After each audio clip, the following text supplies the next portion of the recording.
mim, por favor, o texto de Abacuque, capítulo 1, livro do profeta Abacuque, primeiro capítulo. E nós lemos assim, a partir do verso de número 5. Deus diz assim: vede entre as nações, olhai, maravilhai-vos e desvanecei, porque realizo em vossos dias obra tal que vós não crereis quando vos for contado. Pois eis que suscito os caldeus, nação amarga e impetuosa, que marcham pela largura da terra para apoderar-se de moradas que não são suas. Eles são pavorosos e terríveis, e criam eles mesmos o seu direito e a sua dignidade. Os seus cavalos são mais ligeiros do que os leopardos, mais ferozes do que os lobos. Ao anoitecer são os seus cavaleiros, que se espalham por toda parte. Sim, os seus cavaleiros chegam de longe, voam como águia que se precipita a devorar. Eles todos vêm para fazer violência, o seu rosto suspira por seguir avante. Eles reúnem os cativos como areia, eles escarnecem dos reis, os príncipes são objetos do seu riso, riem-se de todas as fortalezas, porque amontoando terra as tomam. Então passam como passa o vento e seguem, fazem-se culpados estes cujo poder é o seu Deus. Esta semana eu recebi uma mensagem do meu irmão mais novo, angustiado. Ele até me pedia para saber se tinha algum texto escrito ou se poderia escrever alguma relativa ao assunto que ele me expôs. E é simples, ele está se sentindo acuado, está se sentindo sem espaço, está se sentindo realmente oprimido. O que ele me narrou foi que dois simples exemplos do que aconteceu no seu ambiente de trabalho. Um dia, uma jovem que estava lá, ela é casada, muito nova, ela nunca havia feito café na vida e resolveu fazer café aquele dia. Essa receita difícil, né? Que é fazer café, mas resolveu fazer. E quando ela fez o café para a equipe de trabalho, várias pessoas comentaram e brincaram. A brincadeira você já conhece, faz parte da nossa cultura. Quando alguém faz um café razoável, nós dizemos, já pode casar. E isso se tornou uma discussão, porque isso é uma ofensa machista de uma cultura dominante, a tal ponto que o diálogo teve que ser encerrado pelo chefe. E meu irmão terminou a história dizendo, como diria a sua avó, porque nós não podemos dizer mais, você já está pronto para casar. Depois desse dia, alguns dias depois, estava ele comentando que estava fazendo academia e, na verdade, fazendo natação, e uma jovem, a colega de mesa dele, perguntou aonde e como era a academia. E ele descreveu, o lugar era bom, os instrutores eram muito atenciosos, etc., e o ambiente era familiar. Adivinha o que aconteceu? Claro, porque o conceito dele de família é tradicional e discriminatório. Ou seja, conforme ele me disse, as palavras dele, a angústia, parecia não ter espaço para você poder respirar. Porque tudo que você opina está dentro desse ambiente de guerra, de conflito, onde as ideologias realmente dominam a maneira de pensar das pessoas. O clamor que ele trouxe não é diferente do clamor que nós lemos no livro de Abacuque. Talvez seja em intensidade diferente, mas não de natureza diferente. O que nós lemos e vemos aqui é o mesmo coração aflito de um homem que teme a Deus, dentro de uma sociedade que, na verdade, abandona exatamente esse temor, adotando novos padrões, adotando nova forma, não apenas de pensar, mas de agir, onde a marca é descrita nos primeiros versos, nos 4 primeiros versos desse livro, em que violência, injustiça e todo tipo de, de ações opressoras estão ocorrendo dentro do povo de Judá, dentro do povo de Deus, e que leva o profeta Abacuque a fazer exatamente essa pergunta que nós vimos na semana passada e que vimos repetida hoje, inclusive, por aqueles que foram decapitados em nome de Cristo Jesus diante deles. Até quando? Até quando, Senhor, não age, não atua, não vingas essa situação? O que lemos esta noite é a resposta de Deus. Exatamente como Deus responde a esse clamor, como Deus responde a essa oração, o que Deus tem a dizer diante de uma oração de um homem que com fé e fiel a Deus, angustiado dentro de uma sociedade opressora e inimiga do Evangelho. Qual é a resposta que Deus traz a este homem? E eu me refiro ao profeta Abacuque. A resposta que acabamos de ler. Deus diz a Abacuque: eis que eu suscitarei os caldeus. Eu, de fato, trarei a este povo o juízo, e trarei por meio dos babilônios, ou dos caldeus, conforme ele menciona nesse texto. Quase a totalidade do texto é a descrição de quem eles são, de como eles são.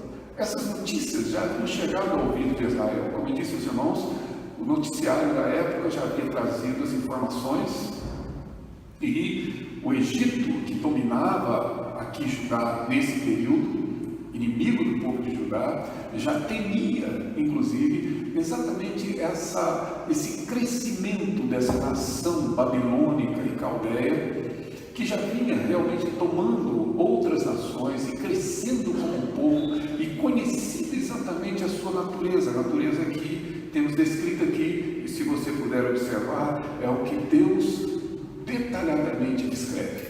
Por favor, observe, verso 6, eles são descritos como um povo cruel, de natureza cruel, insensível. Diz o texto: eis que eu suscito os caldeus, nação amarga e impetuosa. A ideia é óbvia, de um povo que não tem qualquer vestígio de misericórdia, que massacra os seus inimigos com crueldade. E Deus está dizendo a Abacuque que a resposta dele a toda essa situação é que os caldeus virão e destruirão aquela nação. Viria um povo cruel, um povo que na verdade não tem a menor piedade, cuja a amargura é de fato a sua conduta, é exatamente a maneira como eles atuam. Uma nação impetuosa que destrói e que não tem qualquer traço de misericórdia em seus atos. Acrescenta ele, dizendo no verso número 7, que é um povo que tem a sua própria ética, uma ética deles. Veja bem, diz o texto: eles são pavorosos e terríveis e criam eles mesmos o seu direito e a sua dignidade. Não é apenas um povo que tem a sua própria lei, mas é um povo que na verdade estabelece uma nova norma ética, que é a sua ética, que é a sua própria ética, sem qualquer vestígio ou qualquer embasamento exatamente na lei do Senhor. Eles decidem o que é certo e o que é errado, eles decidem o que é correto, eles estabelecem o que é direito e o que não é, onde na verdade a justiça não é parâmetro para estabelecer o direito, mas o parâmetro é exatamente o que eu penso, o que eu entendo por ser de fato correto. É assim que o povo caldeu age. Eles impetuosamente dominam e estabelecem as suas regras, as suas leis e as suas éticas, o seu direito, e todos os dominados devem viver sob o direito deles, dessa nação inimiga de Deus, inimiga do povo de Deus, mas que dominaria exatamente este povo.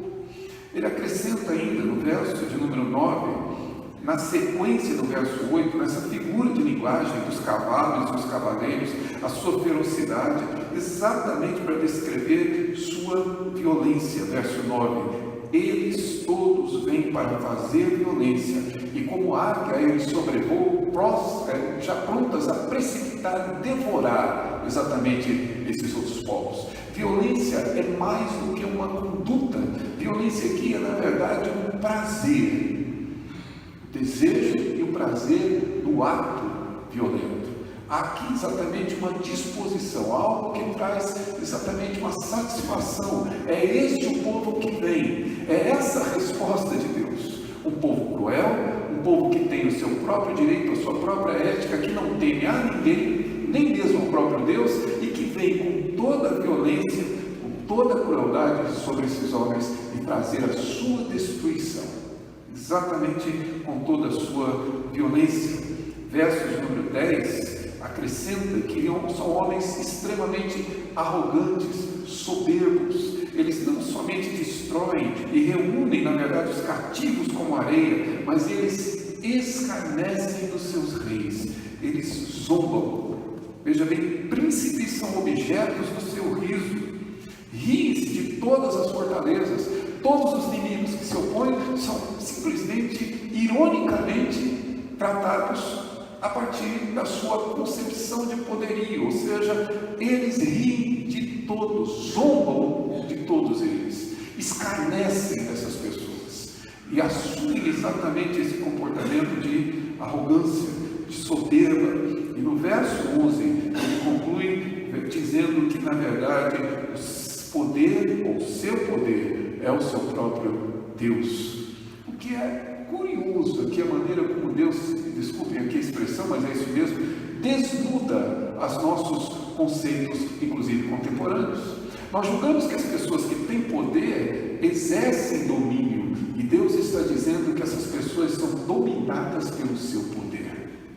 Eles, na verdade, não são pessoas que exercem em si mesmo simplesmente poder, mas é o poder que eles exercem que os escraviza, que os domina, que de certa forma os massacra, e aqui claramente exerce esse poderio sobre eles. Ou seja, o seu Deus é o seu poder.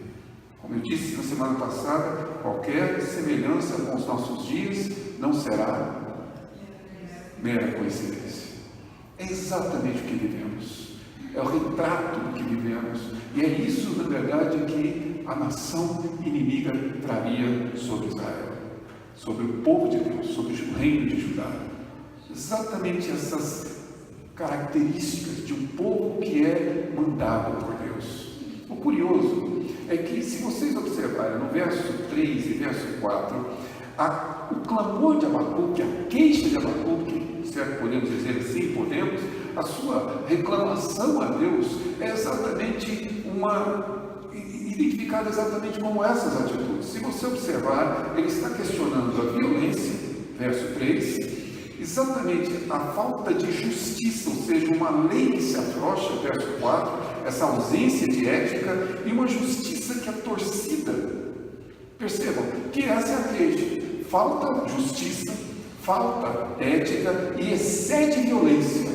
E a pergunta dele é: até quando? E Deus diz: pois eu mandarei mais ausência de ética, mandarei uma nação que é muito mais cruel, trarei sobre vocês mais violência do que vocês imaginam.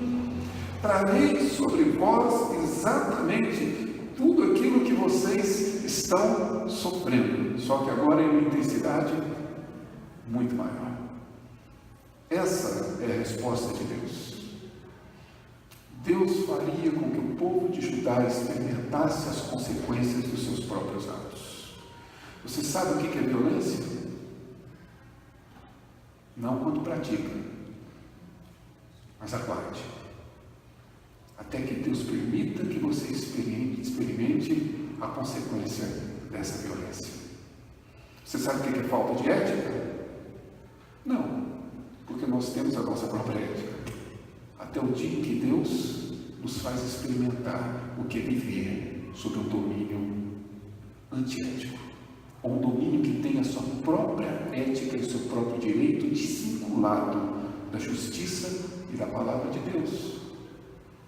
Você sabe o que significa injustiça? Aquela que cometemos? A resposta é não. Até que Deus nos permita experimentar de fato a verdadeira e absoluta injustiça, vindo de pessoas que não temem, pessoas que zombam, que riem, que têm prazer nesses atos. Pois foi exatamente essa a resposta que Deus trouxe para Abacuque. Concordo, se ninguém falou, eu tenho certeza pensou, tem que ser muito crente para ouvir uma resposta dessa. Muita fé. Pois foi exatamente o que Deus respondeu. Parece que é uma atitude nova, mas não é. Essa é uma situação avisada. Deus havia avisado o seu povo, já havia instruído o seu povo que isso era de fato um risco, que eles deveriam estar atentos e não negligenciar, porque esta seria uma provável consequência de suas ações. Se não, por favor, me acompanhe em alguns textos somente para perceber como isso é uma história já contada. Se você, porventura, puder retornar ao texto de Gênesis, capítulo 12, só para termos um início. Claro que essa história é contada antes de Gênesis 12, mas Gênesis 12 fica bem evidente. Acabaram de ocorrer a chamada, digamos, Torre de Babel. Deus havia destruído essa arrogância, essa soberba dos homens, e quando Deus, na verdade, destrói aqueles que queriam tornar o seu nome célebre, Deus chama a Abraão e torna o nome de Abraão célebre. Não pelos seus atos, mas pela sua fé. Essa é claramente o contraste entre o capítulo 11 e o capítulo 12 de Gênesis. Em Babel, os homens queriam, na verdade, tornar o seu nome célebre e realmente construir uma torre que chegasse aos céus. Deus destrói, chama o seu servo Abraão, que era um idólatra, e dele faz uma nova nação, e diz a ele que ele teria o seu nome célebre, mas neste caso não construindo as suas obras, mas fé e obediência. Isso é o capítulo 12. Deus diz no verso 1: Ora, disse o Senhor a Abraão: sai da tua terra, da tua parentela, da casa do teu pai, e vai para a terra que te mostrarei. De ti farei uma grande nação, e te abençoarei, e te engrandecerei o nome. Se tu uma bênção, e abençoarei os que te abençoarem, amaldiçoarei os que te amaldiçoarem, em ti serão benditas todas as famílias da terra. Claro, há muito conteúdo em pouco texto aqui, mas de qualquer maneira o que Deus está dizendo a Abraão é: eu vou fazer de você o meu povo. Você será, a partir de você, a minha nação. Eu vou construir esse povo que é exclusivamente meu, diferente de todos os demais. Abençoarei vocês, de tal forma que todos que te abençoarem serão abençoados, mas todos aqueles que te amaldiçoarem serão amaldiçoados por mim. Essa foi a aliança, o pacto que Deus estabeleceu. E dizendo: por meio de vocês eu vou abençoar todas as famílias da terra, mas você, Abraão, e seus filhos, e seus descendentes, são o meu povo particular, a minha propriedade. Deus repete isso, se você for ler Deuteronômio, capítulo 7, já agora com Moisés. E no verso 6, Deus diz assim ao povo de Israel, por meio, é claro, de Moisés. Capítulo 7, verso 6, ele diz: porque tu és povo santo ao Senhor, teu Deus. O Senhor teu Deus te escolheu para que ele fosses o seu povo próprio, de todos os povos que há sobre a terra.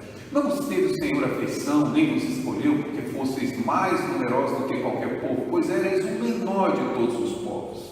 Mas porque o Senhor vos amava, e para guardar o juramento que fizera a vossos pais, o Senhor vos tirou com mão poderosa, vos resgatou da casa da servidão, do poder de Faraó, rei do Egito. Saberás, pois, que o Senhor teu Deus é Deus, o Deus fiel, que guarda a aliança e a misericórdia até 1000 gerações aos que o amam e cumprem os seus mandamentos, e dá o pago diretamente aos que o odeiam, fazendo-os perecer. Não será demorado para com os que o odeiam, prontamente lhe retribuirá. Guarda, pois, os mandamentos, os estatutos e juízos que hoje te mando cumprir. Pergunta aos irmãos: Deus de fato não avisou o seu povo que seria assim? Guarde os meus mandamentos. porque eu guardo essa aliança eternamente. 1000 gerações aqui não é um número específico, mas é a figura clara de que Deus será fiel ao seu povo e guardará a aliança e o abençoará por 1000 gerações, desde que vocês tenham a minha lei e obedeçam a minha lei, desde que vocês me obedeçam. Agora, Deus não tarda para aqueles que o odeiam. Quem odeia o Senhor enfrentará exatamente o seu juízo. Verso 10, dá o pago diretamente aos que o odeiam. E avisa, ele não tarda. Mas isso foi dito. Se você caminhar um pouquinho ainda em Deuteronômio, você chegará no capítulo 28, embora seja um texto longo, quero apenas reduzir 2 partes aqui. Deuteronômio 28 é um texto já bastante conhecido. Ele tem 2 grandes partes. A primeira delas, Moisés falando ao povo no seu último discurso, dizendo: obedecei ao Senhor e vocês serão abençoados. Temei ao Senhor, honre a sua lei, e Deus enriquecerá a sua vida. Deus, na verdade, constituirá essa nação, protegerá essa nação, edificará aqui a sua casa. Mas obedeçam. Deus diz: eis que ponho diante de vocês exatamente isso, a graça ou o juízo. Agora, se vocês não obedecerem, lembre-se, vocês são meu povo exclusivo, e eu virei. E entre os anúncios que Deus faz, por favor, veja o que ele diz no verso de número 1. Se atentamente ouvires a voz do Senhor teu Deus, tendo cuidado de guardar todos os seus mandamentos que hoje te ordeno, o Senhor teu Deus te exaltará sobre todas as nações da terra. Capítulo 28, verso 15. Será, porém, que se não deres ouvido a voz do Senhor teu Deus, não cuidando em cumprir todos os teus mandamentos e os seus estatutos que hoje te ordeno, então virão todas essas maldições sobre ti e te alcançarão. Agora observe como Deus descreve essas maldições no verso 30. Diz ele: desposar-te-ás uma mulher, porém outro homem dormirá com ela. Edificarás casa, porém não morarás nela. Plantarás vinha, porém não as desfrutarás. O teu boi será morto aos teus olhos, porém dele não comerás. O teu jumento será roubado diante de ti e não voltará a ti. As tuas ovelhas serão dadas aos teus inimigos e ninguém haverá que te salve. Teus filhos e tuas filhas serão dados a outro povo. Os teus olhos o verão e desfalecerão de saudade todo dia, porém a tua mão nada poderá fazer. O fruto da tua terra e todo o teu trabalho comê-lo-ás um povo que nunca conheceste, e tu serás oprimido e quebrantado todos os dias, e te enlouquecerás pelo que vives com os teus olhos. O Senhor te ferirá com úlceras malignas dos joelhos e nas pernas, das quais não te possas curar, desde a planta do pé até o alto da cabeça. O Senhor te levará, e o teu rei que tiveres constituído sobre ti, a uma gente que não conheces, nem tu, nem teus pais, e ali servirás a outros deuses feitos de madeira e de pedra. Virás a ser pasmos, provérbio e motejo entre todos os povos a que o Senhor te levará. Pergunta é simples: Deus avisou ou não avisou? Estava claro, certo? Como um bom pai faz nos dias de hoje, quando acontece alguma consequência na vida do filho, o que a gente diz? Eu te avisei.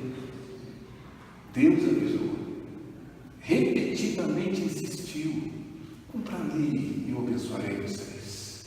Submetam-se à minha lei e eu trarei graça sobre vocês. Constituirei uma nação que todas as outras nações invejarão. Mas se vocês se afastarem da lei do Senhor, então aguarde, porque sofrerão todas as consequências desses atos. Casará, mas outro possuirá sua esposa. Você vai edificar casa, mas não vai morar nela. Você vai plantar vinha, mas não vai usufruir da sua vinha.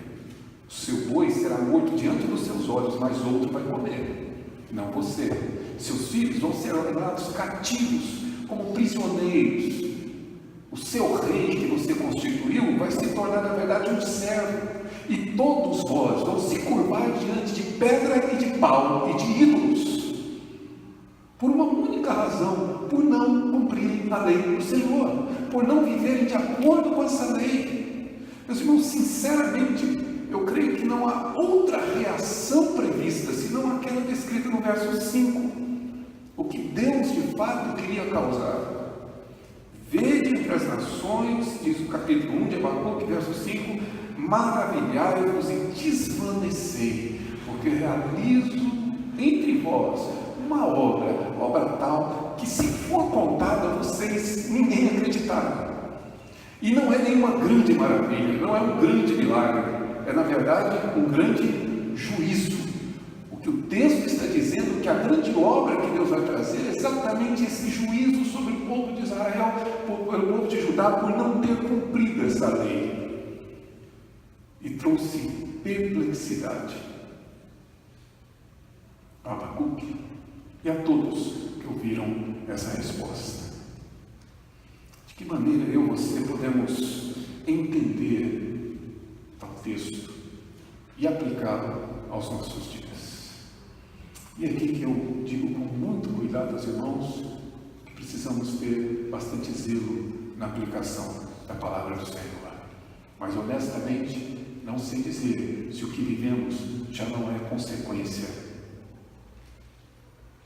Se já não estamos experimentando exatamente a consequência, como povo, inclusive povo de Deus, de termos nos afastado tanto da lei do Senhor. Posso estar equivocado, mas a nossa ética não está baseada na palavra de Deus, inclusive a dos cristãos, inclusive a dos evangélicos, que nos envergonham com uma ética própria, que está completamente desvinculada da lei do Senhor.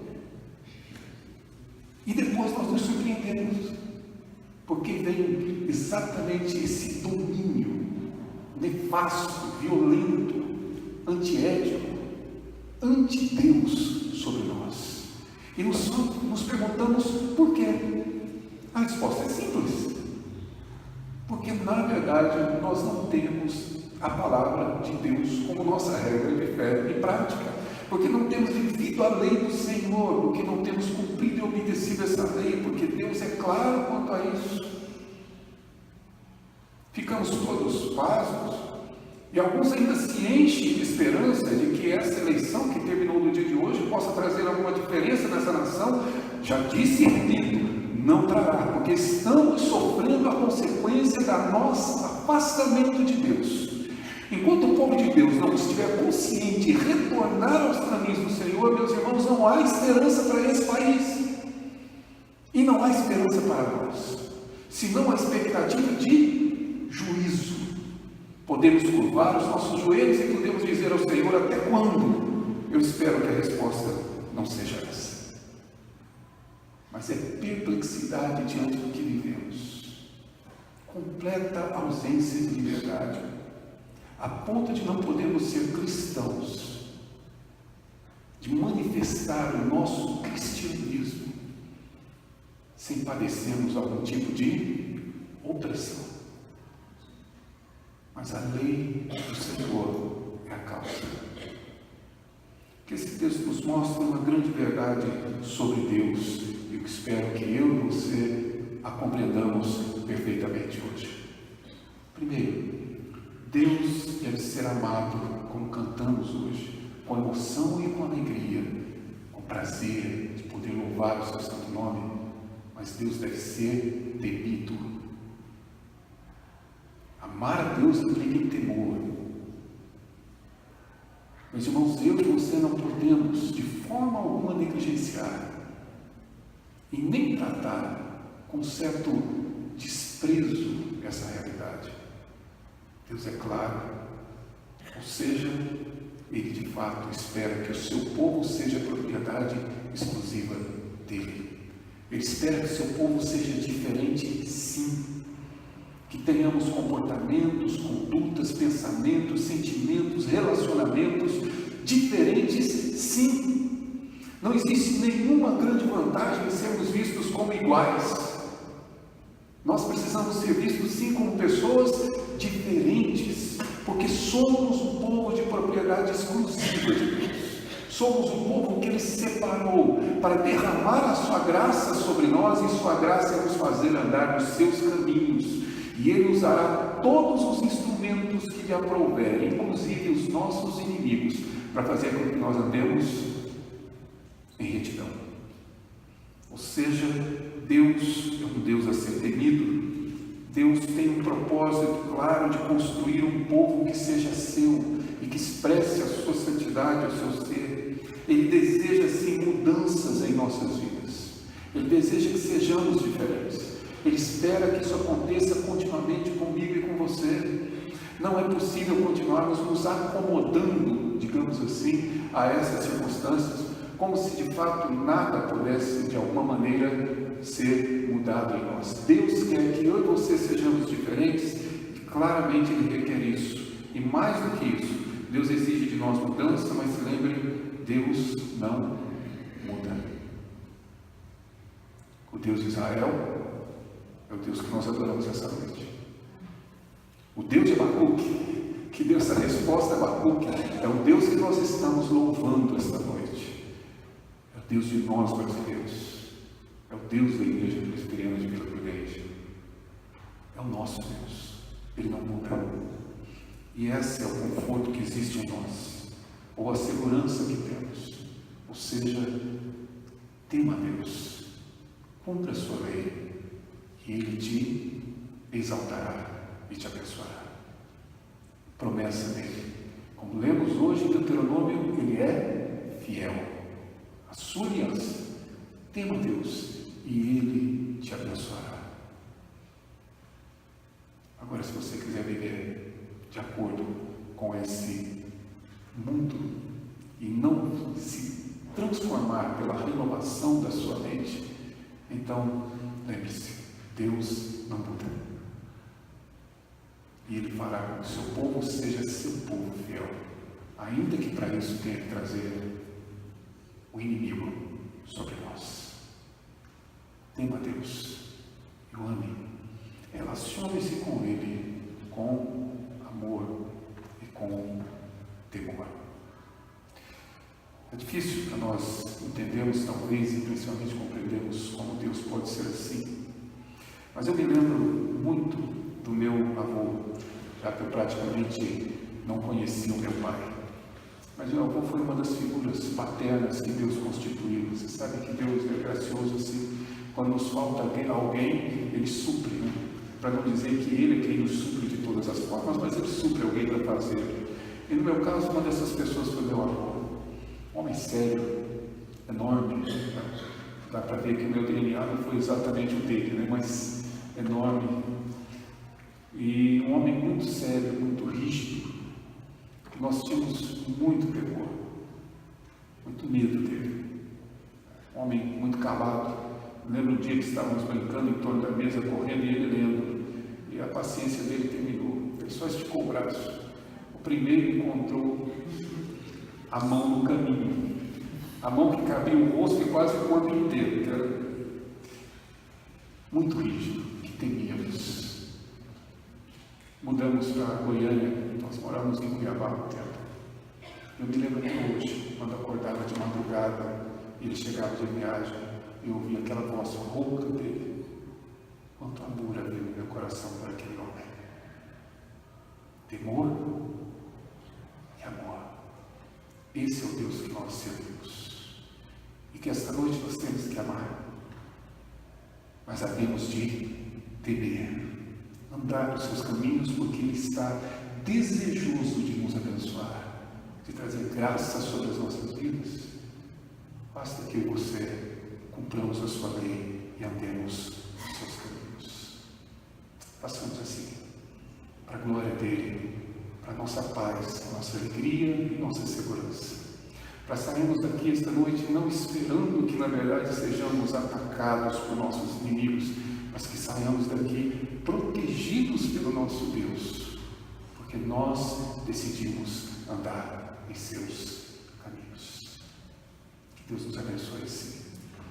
Vamos participar da ceia do Senhor. Eu quero convidar os presbíteros que, por favor, se dirijam, para que possamos assim tomar a ceia juntos e celebrar exatamente essa comunhão e essa graça que Deus nos